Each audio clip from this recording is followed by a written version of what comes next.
গোটা দেশের মানুষই এক ধরনের উদ্বেগ উৎকণ্ঠার মধ্যে দিয়ে যাচ্ছে। দেশের একজন অত্যন্ত জনপ্রিয় নেত্রী বেগম খালেদা জিয়া গুরুতর অসুস্থ বলা যেতে পারে, মৃত্যুশয্যায়। তিনি একটি দলের প্রধান নন, শুধু তিনি দেশের প্রধানমন্ত্রী ছিলেন, বিরোধী দলের নেত্রী ছিলেন সেটা নয়।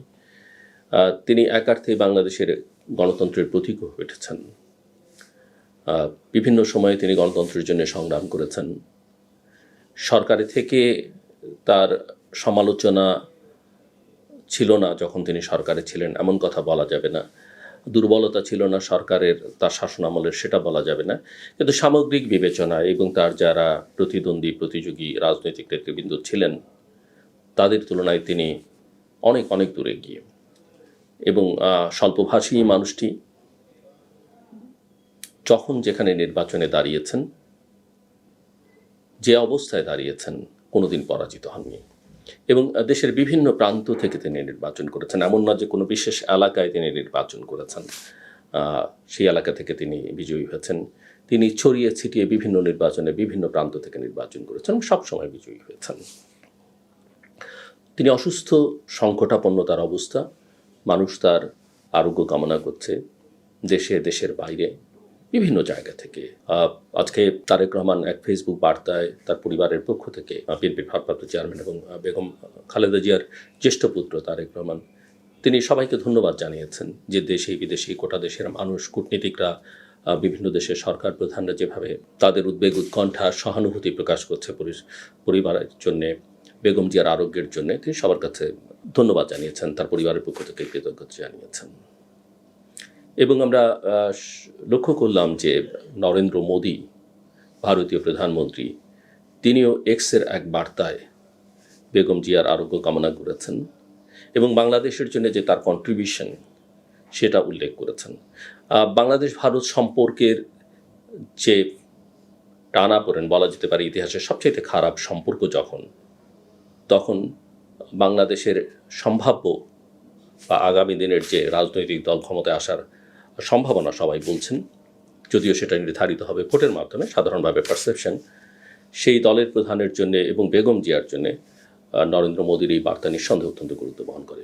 এবং নরেন্দ্র মোদী একথাও বলেছেন যে ভারত বেগম জিয়ার জন্যে যা যা করা দরকার, যে কোনো সহযোগিতা বাংলাদেশের দরকার বা বেগম জিয়ার বা তার পরিবারের দরকার, সেটা তারা করবার জন্য প্রস্তুত। আমি গণক নই, আমি জ্যোতিষও নই, খুব জ্ঞানীও নই। আমি যা বলবো সব কথা মিলবে এমন কোনো কথা নেই। এবং আমার কথাকে কেউ কেউ মিস ইনফরমেশন, প্রোপাগান্ডা, ডিসইনফরমেশন, জ্ঞানীগুণী লোক বিভিন্ন সময় বিভিন্ন জায়গায় বলছেন যে আমি এটা বলছি না, আমি শুধু আমার অ্যানালাইসিস করছি।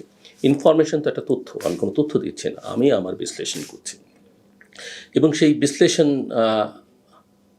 করবার সূত্র ধরেই আমার মনে হচ্ছে বিএনপির ভারপ্রাপ্ত চেয়ারম্যান তারেক রহমান যে কোনো সময়, যে কোনো মুহূর্তে বাংলাদেশে পৌঁছবেন। এটা অত্যন্ত স্বাভাবিক। মা অসুস্থ, প্রায় মৃত্যুশয্যা শব্দটা আমি এই কারণে ব্যবহার করছি যে বেগম খালেদা জিয়ার ব্যক্তিগত যারা চিকিৎসক তাদের অন্তত 3 জন আমার অত্যন্ত ঘনিষ্ঠ, এবং তাদের সঙ্গে বিভিন্ন সময় কথাবার্তার সূত্রে যেটা আমরা বুঝেছি যে তার আসলে আগের মতো সুস্থ হয়ে ওঠার বা ন্যূনতম স্বাভাবিকভাবে সুস্থ হয়ে ওঠার সম্ভাবনা একেবারেই নেই। পরিবার দেশি বিদেশি চিকিৎসকদের দিয়ে চেষ্টা করছেন। মৃত্যুটা আমরা সবাই জানি যারা ধর্মে বিশ্বাস করি, এটা সৃষ্টিকর্তার উপরে। মানুষ কোমায় গিয়েও দীর্ঘকাল বেঁচে থাকে বা কোমায় থাকে, একেবারে তার মৃত্যু ঘোষণা করা হয় না। কিন্তু বেগম জিয়ার সুস্থতা আমরা এই কারণে চাই যে নিশ্চয়ই তিনি যাবেন, আমরাও যাব একদিন। কিন্তু বাংলাদেশের গণতান্ত্রিক উত্তরণের এই পর্যায়ে, যখন বাংলাদেশ একটা নির্বাচনের দ্বারপ্রান্তে দাঁড়িয়ে, নানা সংকটে বাংলাদেশ, সেই সময়টাতে অ্যাটলিস্ট গণতন্ত্র উত্তরণ নিশ্চিত হওয়া পর্যন্ত তার বেঁচে থাকাটা বাংলাদেশের জনগণের জন্য একটা বড় সাহস এবং শক্তি হিসেবে কাজ করত। তো যে কথা বলছিলাম, আমার ধারণা যে তারেক রহমান মায়ের জন্যে, দেশের জন্যে, দলের জন্যে, জনগণের জন্যে, আমার ধারণা যে কোনো সময় তিনি দেশে এসে পৌঁছবেন। গত কয়েকদিন ধরে তার একটা ফেসবুক পোস্ট নিয়ে অনেক কথা বলেছেন, কিন্তু এটা আসলে তার ব্যক্তিগত পারিবারিক সিদ্ধান্ত এবং দলীয় সিদ্ধান্ত হতে পারে, কারণ তিনি ভালো বোঝেন তার অবস্থা কি। এটা আপনি বলা সম্ভব নয়। আমরা বিশ্লেষণ করতে পারি, আমাদের প্রত্যাশা থাকতে পারে, কিন্তু কাউকে ছোট করে দেখাবার কোনো সুযোগ নেই। কে কার মাকে ভালোবাসে, কে কার বাবাকে ভালোবাসে, কে তার পরিবারের সদস্যদেরকে ভালোবাসে, তাদের সম্পর্ক কী রকম, এই রকম জাজমেন্টাল হওয়া কিন্তু আমাদের একেবারেই উচিত নয়। এবং তারেক রহমানের এই আশাটা যে তিনি যে আসবেন, প্রতিকূল পরিস্থিতি সত্ত্বেও তিনি আসবেন, সেটা আমার কাছে আরেকটা কারণে মনে হয়েছে। আপনারা জানেন যে গতকাল সরকার একটা সিদ্ধান্ত নিয়েছে, বিএনপি চেয়ারপারসন বেগম খালেদা জিয়াকে বিশেষ গুরুত্বপূর্ণ ব্যক্তি ঘোষণা করেছে এবং ঘোষণা করে তার নিরাপত্তার জন্য এসএসএফ, স্পেশাল সিকিউরিটি ফোর্সকে তার নিরাপত্তার দায়িত্ব দেওয়া হয়েছে। এটা অত্যন্ত গুরুত্বপূর্ণ এবং আমরা সবাই বুঝি যে বেগম খালেদা জিয়ার যার এতদিন এই এসএসএফ সুবিধা তিনি পাননি বা সরকার তাকে কোনো নিরাপত্তা দেয়নি, হঠাৎ করে তার এই নিরাপত্তা কেন, এবং যখন আসলে ব্যক্তিগতভাবে তার এই নিরাপত্তার কোনো প্রয়োজন নেই। আমার কাছে গুরুত্বটা অন্য জায়গায় মনে হয়েছে। আমার কাছে মনে হয়েছে যে তার যে ক্রিটিক্যাল কন্ডিশন, সেই জায়গায় হসপিটালে সামগ্রিকভাবে আমরা ইতিমধ্যেই দেখেছি যে হসপিটালকে প্রায় খালি করে ফেলা হয়েছে, ওই এলাকাকে একেবারে জনগণকে না যাওয়ার জন্য বলা হয়েছে এবং এসএসএফ পুরো নিয়ন্ত্রণ নিয়ে নিচ্ছে। এর সঙ্গে তারেক রহমানের নিরাপত্তার ইস্যুটা অত্যন্ত গুরুত্বপূর্ণ আমার কাছে মনে হয়েছে। আমার মনে হচ্ছে এই সুবিধাটা স্বাভাবিকভাবেই বেগম জিয়ার পুত্র হিসেবে তারেক রহমান পাবেন। হ্যাঁ, এটা স্থায়ী হবে কিনা সেটা বলা মুশকিল, কারণ বেগম জিয়ার জীবন মৃত্যুর সঙ্গে এই সিদ্ধান্তটা হয়তো জড়িত থাকবে, কারণ সেভাবেই বলা হয়েছে, ওনাকে দেওয়া হয়েছে এবং ওনার পরিবারের সদস্য হিসেবে তারেক রহমান সেটা পাবেন। এটা শেখ হাসিনা সরকারের সেই স্থায়ী ব্যবস্থা নয়, টেম্পোরারি ব্যবস্থা। ভবিষ্যতে হয়তো তারেক রহমান যদি তিনি নির্বাচিত প্রধানমন্ত্রী হন তখন তো তিনি এই সুবিধাটা পাবেন, কিন্তু তার আগে হয়তো এই সুবিধাটা নিয়ে অন্যান্য রাজনৈতিক দল আগামী দিনগুলোতে প্রশ্ন তুলবে। কিন্তু টেম্পোরারি অ্যারেঞ্জমেন্ট হিসেবে আমি মনে করি যে এটা অত্যন্ত গুরুত্বপূর্ণ এবং সরকার একটা ভালো সিদ্ধান্ত নিয়েছে। এবং আমরা জানি যে দলের পক্ষ থেকে এবং সরকার বা আমাদের নিরাপত্তা বাহিনীও আসলে তার নিরাপত্তার ইস্যুটা নিয়ে দীর্ঘদিন যাবৎ সবাই ফর্মালি করতে পারেন, ইনফর্মালি কাজ করছে। সো তিনি একটা সর্বোচ্চ নিরাপত্তা ব্যবস্থা তাকে বিভিন্ন মহল থেকে নিশ্চিত করা হবে, যদিও বিভিন্ন জায়গা থেকে তার নিরাপত্তা ঝুঁকিটাও আছে এবং রাজনীতিবিদদের এই ঝুঁকিটা নিয়েই আসলে চলতে হয়। তার বাবা নিজেই তো সরকার প্রধান থাকা অবস্থায়, রাষ্ট্রপ্রধান থাকা অবস্থায় অ্যাসাসিনেশনের শিকার হয়েছেন। শেখ মুজিবুর রহমানের মতো নেতা অ্যাসাসিনেশনের শিকার হয়েছেন, এমনকি মার্কিন যুক্তরাষ্ট্রের প্রেসিডেন্টরাও ক্ষমতায় থাকা অবস্থায় পেয়েছেন। কাজে এগুলো জীবনের স্বাভাবিক অংশ এবং মিস্টার রহমান সেটা বোঝেন আমি মনে করি। তারপরে যতটা সম্ভব নিরাপত্তার ব্যবস্থা করা হবে আমি বিশ্বাস করি এবং তিনি সুস্থ স্বাভাবিক থাকবেন, দেশ গড়বার কাজে ভূমিকা রাখতে পারবেন। যে কথা বলছিলাম যে টেম্পোরারি এই কারণে যে এই সময়টাতে যদি তিনি দেশে আসেন, স্থায়ীভাবে থাকবেন কি না সেটা এখন নিশ্চিত নয়, কারণ স্থায়ীভাবে থাকবেন এ কথা ঠিক, যে নির্বাচন করতে হলে, দল চালাতে হলে বেগম তাকে থাকতেই হবে, কিন্তু হয়তো সাময়িক সময়ের জন্য তিনি আবার লন্ডনে ফেরতও যেতে পারেন, আমি নট শিওর। কিন্তু এই কটা দিন তার যে নিরাপত্তা, এই নিরাপত্তার জন্য এসএসএফ অত্যন্ত গুরুত্বপূর্ণ হতে পারে। সো এই বিবেচনা থেকেও বা এই সিদ্ধান্ত থেকে আমার কাছে মনে হচ্ছে যে তারেক রহমান যে কোনো সময় দেশে ফিরবেন। একটা কথা আমি একটু বলে রাখি, এটা বিএনপি নেতা কর্মী সমর্থকদের জন্য এবং সামগ্রিকভাবে দেশবাসীর জন্য। তারেক রহমান দীর্ঘদিন যাবৎ দেশের বাইরে, প্রায় 17 বছর। কাজেই এই দেশে ফেরত এসে এই দেশের আলো বাতাস মাটির সঙ্গে ফিজিক্যালি অ্যাডজাস্ট হতে, মেন্টালি তো বটেই, একটু তার সময় লাগবে। এবং যে ট্রমার মধ্য দিয়ে তিনি ব্যক্তিগতভাবে গেছেন, এর মাঝখানে ভাইকে হারিয়েছেন, মা জেল খেটেছেন, মা অসুস্থ, তাকে যেন একটু স্বস্তি এবং শান্তিতে আমরা থাকতে দিই। আমরা তাকে পছন্দ করতে পারি, না করতে পারি, অতিরিক্ত ভালোবাসতে পারি এবং তার বিরুদ্ধে সমালোচনার কথা আমরা জানি, তার দুর্বলতার কথা আমরা জানি, তার স্ট্রেংথের কথা আমরা জানি। এত বড় দল তার পেছনে পারিবারিক যে অতীত এবং তার যে সক্ষমতা, ইতিমধ্যে সাংগঠনিক সক্ষমতা আমরা দেখেছি, সেখানে সব কিছু মিলিয়ে সময় বদলেছে।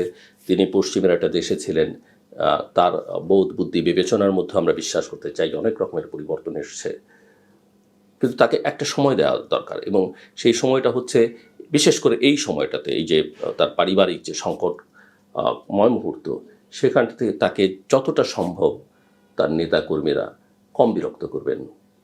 আমি মনে করি যে সব কিছু নিয়ে, সব কথা, সব কিছু তার সঙ্গে দেখা করার ব্যাপারেও যেন সবাই একটু সচেতন থাকেন। ভালোবাসা প্রকাশ করবার অনেক সময় পাওয়া যায়, সেটা যেন সবাই মাথায় রাখেন।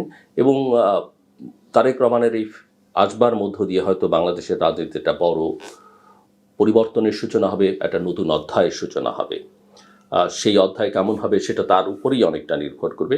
কিন্তু আমি ব্যক্তিগতভাবে বিশ্বাস করি যে বিশ্ব বাস্তবতা, যে আঞ্চলিক বাস্তবতা এবং বাংলাদেশের যে বাস্তবতা, এবং তারেক রহমানের কথাবার্তা শুনে আমার যতখানি মনে হয়েছে, আমি যতটুকু তাকে চেনার বা জানার সুযোগ হয়েছে, তিনি চাইলে পারবেন একটা স্বপ্নের বাংলাদেশ, ৭১-এর যারা জীবন দিয়েছে যে বাংলাদেশের জন্যে, বিভিন্ন পর্যায়ে যারা গণতন্ত্রের জন্য সংগ্রাম করতে গিয়ে যে বাংলাদেশের স্বপ্ন মানুষ দেখেছে, জুলাই অভ্যুত্থানে তরুণরা, দেশের সাধারণ নাগরিকরা যে বাংলাদেশ প্রতিষ্ঠা করতে চেয়েছে, যে বাংলাদেশ রূপান্তর দেখতে চেয়েছে, তার বাবার যে স্বপ্ন, মায়ের যে স্বপ্ন, সব বিলিয়ে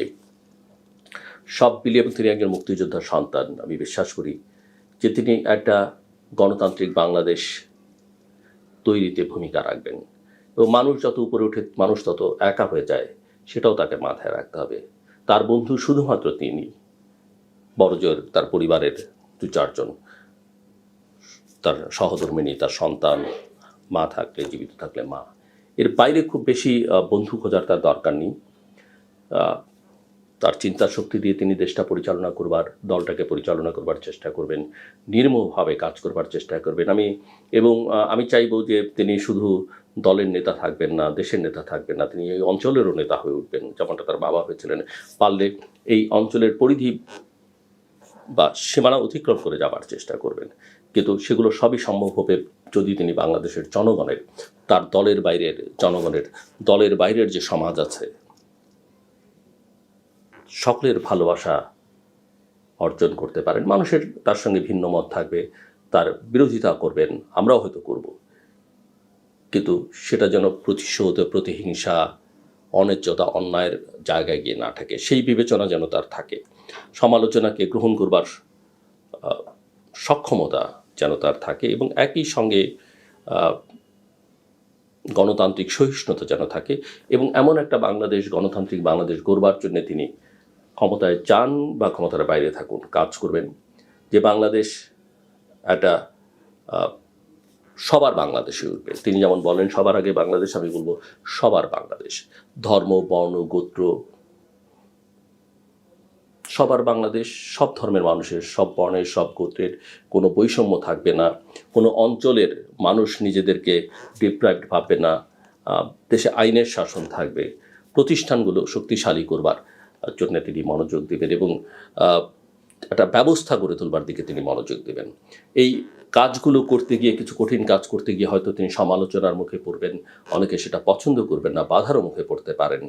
কিন্তু তাতে যদি তার কিছুটা কখনো বলা যেতে পারে যে তিনি যেই গতিতে সামনের দিকে এগোচ্ছেন সেখান থেকে যদি তিনি পিছিয়েও পড়েন, তাকে মাথায় রাখতে হবে ভালো কাজ করলে আবার তাকে মানুষ কখনো না কখনো তার যে জায়গা, যেখানে তার থাকবার কথা, সেখানে নিয়ে যাবে। কাজেই ইতিবাচক চিন্তা, ইতিবাচক ধারণা, ইতিবাচক কাজ, এটাই যেন তার প্রধান লক্ষ্য হয়। এবং আমি বিশ্বাস করি যে সেই সমর্থন তিনি পাবেন, সেই শক্তি তার আছে, সেই জনসমর্থন তার আছে। এবং শুধু তাকে মাথায় রাখতে হবে যে তার মায়ের যেমন আজকে ক্রিটিক্যাল কন্ডিশন, বাংলাদেশের কন্ডিশন, বাংলাদেশের রাজনীতি কিন্তু অনেক কমপ্লেক্স হয়ে গেছে, এবং ভূ রাজনৈতিক বাস্তবতা এটা অত্যন্ত গুরুত্বপূর্ণ, এবং সেটা মাথায় রেখে আসলে তাকে তার পথ চলাটা নির্ধারণ করতে হবে। আমার কথা শুনবার জন্য আপনাদের অসংখ্য ধন্যবাদ। আপনাদের সবার জন্য শুভকামনা।